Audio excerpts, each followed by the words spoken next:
أعوذ بالله من الشيطان الرجيم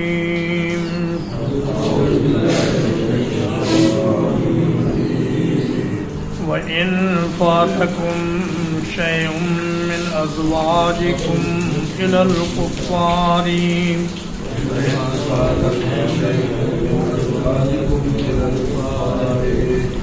اور اگر تمہاری کچھ بیویاں تمہارے ہاتھ سے نکل کر کفار کی طرف چلی جائیں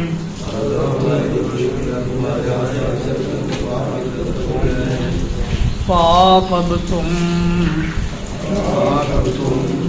پھر تم تعاقب کر کے مال غنیمت حاصل کر لو فَآتُوا الَّذِينَ ذَهَبَتْ أَزْوَاجُهُمْ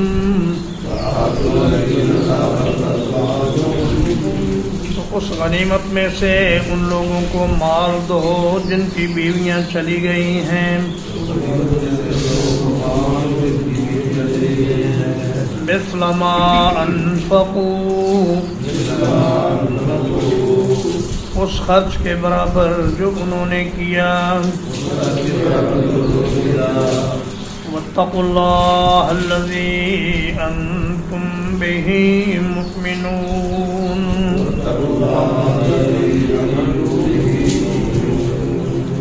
اور اس اللہ سے ڈرتے رہو جس کے ساتھ تم ایمان رکھتے ہو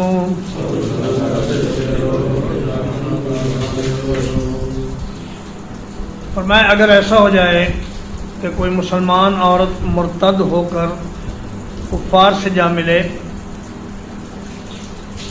تو کافروں سے اس کا حق مہر وصول کیا جائے مسلمان شوہر نے جتنا مال اس کو حق مہر میں دیا تھا وہ ان کافروں سے لیا جائے جن کے پاس وہ عورت گئی ہے لیکن اگر وہ یہ حق مہر کی رقم دینے سے انکار کریں تو پھر مال غنیمت میں سے پیسہ نکال کر اس آدمی کو دیا جائے جس کی بیوی چلی گئی ہو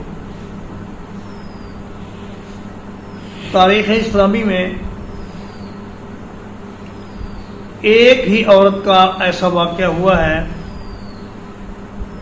کہ جو اسلام لانے کے بعد مرتد ہو گئی اور پھر وہ مکہ چلی گئی لیکن کچھ عرصے کے بعد وہ پھر مسلمان ہو گئی اور آ گئی واپس 4 عورتیں ایسی تھیں جو ہجرت کے وقت مکہ ہی میں رہ گئیں اور مسلمان نہیں ہوئی وہ کفار کے ساتھ مل گئیں لیکن فرمایا کبھی بھی یہ معاملہ پیش آئے تو تمہیں چاہیے کہ مال غنیمت میں سے ان لوگوں کو حق مہر کی رقم ادا کر دو جن کی بیویاں چلی گئی ہیں یا ایھا النبی اے نبی صلی اللہ علیہ وسلم اذا جاءک المؤمنات جب آپ کے پاس ایمان والی عورتیں آئیں یبایعنک علی اللہ یشرکن باللہ شیئا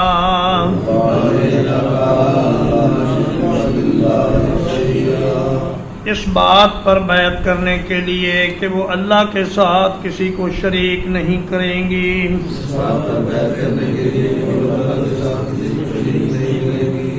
ولا یسرقن ولا یزنین اور نہ چوری کریں گی اور نہ زنا کریں گی ولا یقتلن اولادہن اور نہ اپنی اولادوں کو قتل کریں گی ولا یأتین ببہتان اور نہ ایسا بہتان لے کر آئیں گی یفترینہ بین ایدیہن وارجلہن،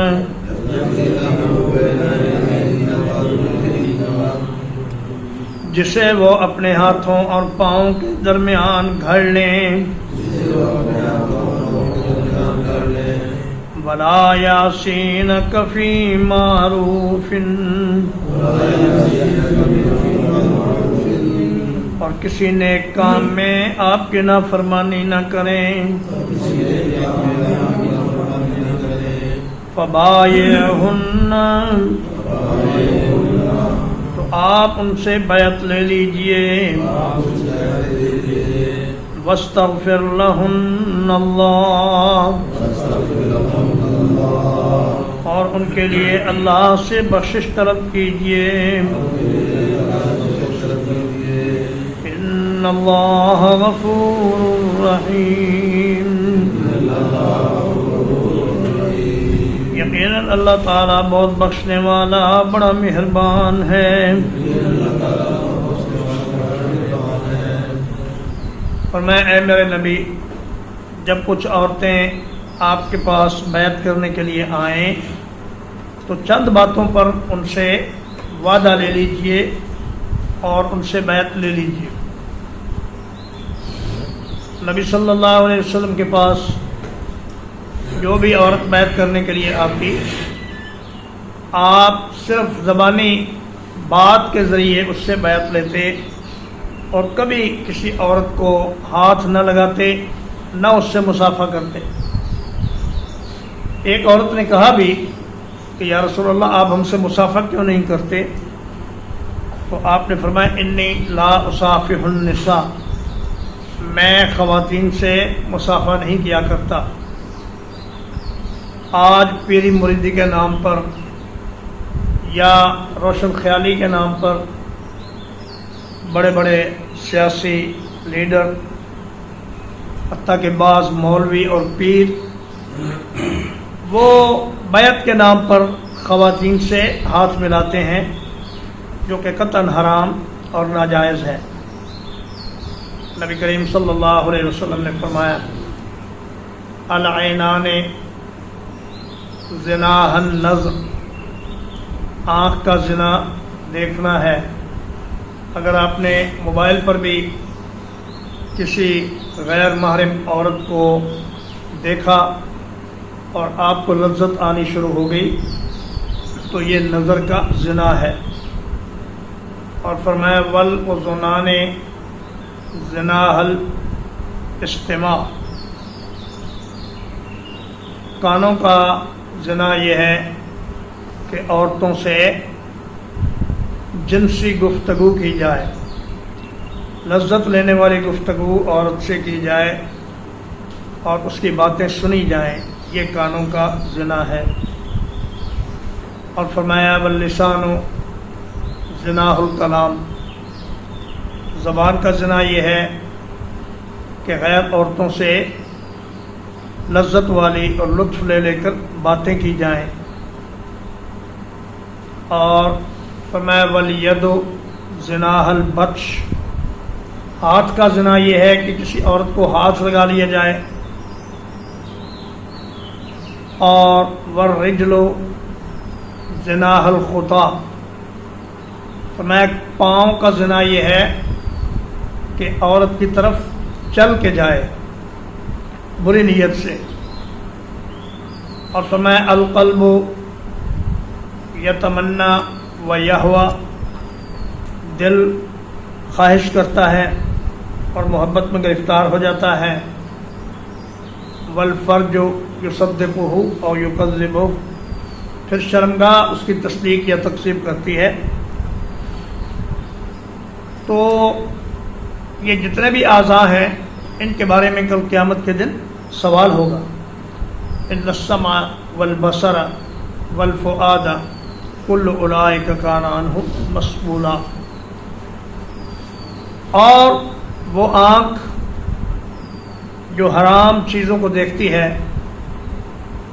جو حرام کردہ چہرے دیکھتی ہے، اسے اللہ کا دیدار نصیب نہیں ہوگا. صرف اس آنکھ کو یہ دیدار نصیب ہوگا جس نے دنیا کی زندگی میں پرہیزگاری کے ساتھ اپنا وقت گزارا. تو فرمایا چند باتوں پر آپ ان سے بیعت لیجئے. پہلی بات تو یہ ہے کہ وہ اللہ کے ساتھ کسی بھی چیز کو شریک نہیں کریں گی. دوسری یہ ہے کہ وہ چوری نہیں کریں گی. تیسری یہ ہے کہ وہ زنا نہیں کریں گی. چوتھی یہ کہ وہ اپنی اولادوں کو افلاس کے ڈر سے قتل نہیں کریں گی. کھائے گا کہاں سے؟ اور اس میں حمل گرانا بھی شامل ہے، چاہے وہ حمل ناجائز ہو یا جائز ہو. اگر اس کو بلا وجہ گرایا جائے تو یہ اس عہد کے خلاف ہے جو ایک مسلمان اللہ اور اس کے رسول سے کرتا ہے.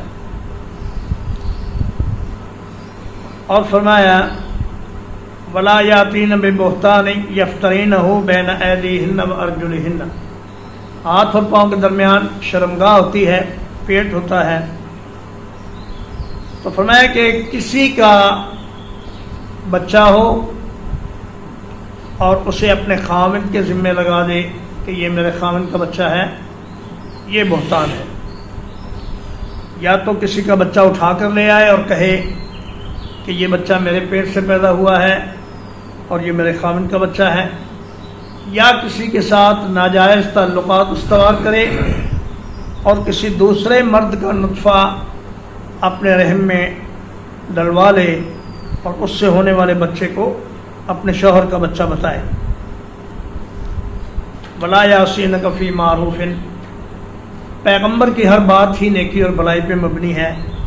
اور فرمایا آپ جو بھی نیکی اور بھلائی کی بات کریں اس میں وہ آپ کی مخالفت نہ کریں. تو اگر وہ ان باتوں کا اقرار کریں تو آپ ان سے بیعت لے لیں اور ان کے لیے بخشش کی دعا بھی کریں. یا ایھا الذین آمنوا، اے وہ لوگوں جو ایمان لائے ہو، لا تتولوا قوما غضب اللہ علیہم، نہ دوست بناؤ ان لوگوں کو جن پر اللہ تعالی غصے ہوا. قد یئسوا من الآخرۃ، یقیناً وہ آخرت سے اس طرح مایوس ہو چکے ہیں. کما یئس الکفار من اصحاب القبور، جس طرح قبروں والے کافر مایوس ہو چکے ہیں.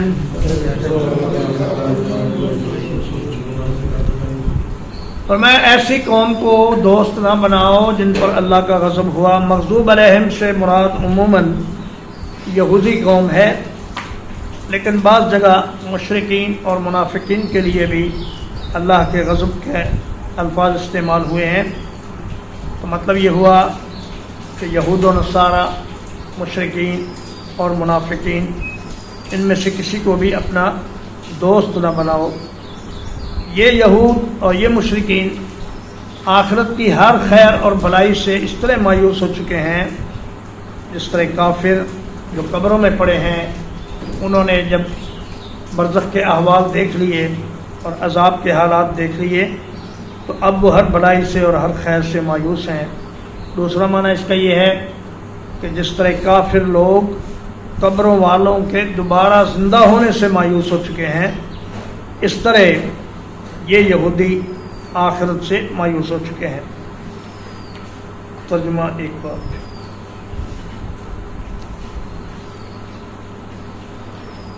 وَإِن فَاتَكُمْ شَيْءٌ مِّنْ أَزْوَاجِكُمْ إِلَى الْكُفَّارِ،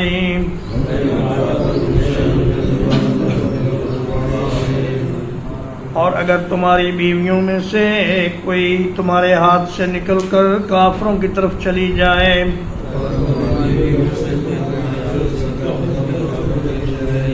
فَعَاقَبْتُمْ، پھر تم تعاقب کر کے غنیمت حاصل کرو، فآتوا الذين ذهبت أزواجهم، تو اس مال میں سے ان لوگوں کو دو جن کی بیویاں چلی گئی ہیں، مثل ما انفقوا، اتنے مال کے برابر جو انہوں نے حق مہر میں خرچ کیا۔ واتقوا اللہ الذی انتم بہ مؤمنون، اور اس اللہ سے ڈرتے رہو جس کے ساتھ تم ایمان لائے ہو۔ یا ایھا النبی، اے نبی صلی اللہ علیہ وسلم، اذا جاءک المؤمنات یبایعنک،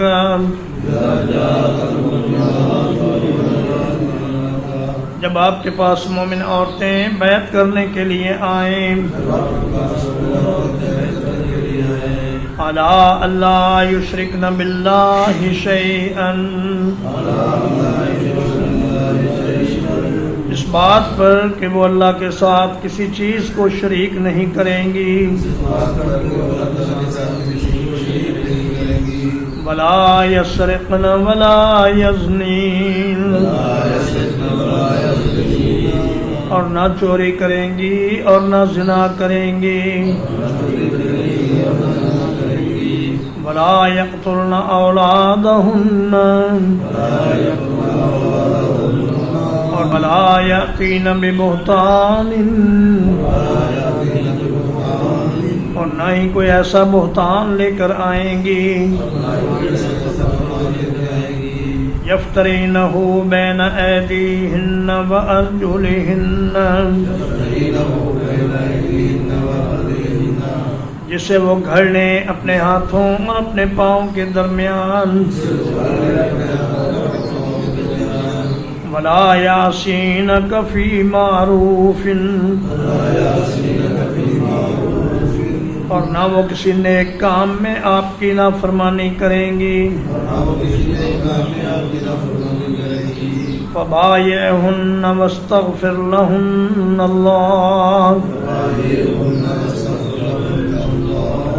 تو ان سے بیعت لے لیجئے اور ان کے لیے اللہ سے بخشش طلب کیجئے، ان اللہ غفور رحیم، یقیناً اللہ تعالیٰ بہت بخشنے والا بڑا مہربان ہے۔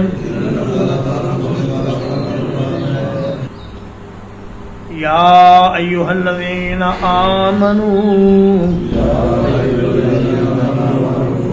اے وہ لوگو جو ایمان لائے ہو، لا تتولوا قوما غضب اللہ علیہم، نہ دوست بناؤ ان لوگوں کو جن پر اللہ تعالیٰ غصے ہوا، قد یئسوا من الآخرۃ، یقیناً وہ آخرت سے اس طرح مایوس ہو چکے ہیں، کما یئس الکفار من اصحاب القبور، جس طرح قبروں والے کافر مایوس ہو چکے ہیں۔ الحمدللہ، اللہ پاک کے فضل و احسان سے آج 11 مئی 2025 کو سورۃ الممتحنہ کا ترجمہ اور تفسیر ختم ہوئی، اور اس کے بعد انشاءاللہ سورۃ الصف شروع ہوگی۔ وصلی اللہ علی نبینا محمد وآلہ وصحبہ اجمعین۔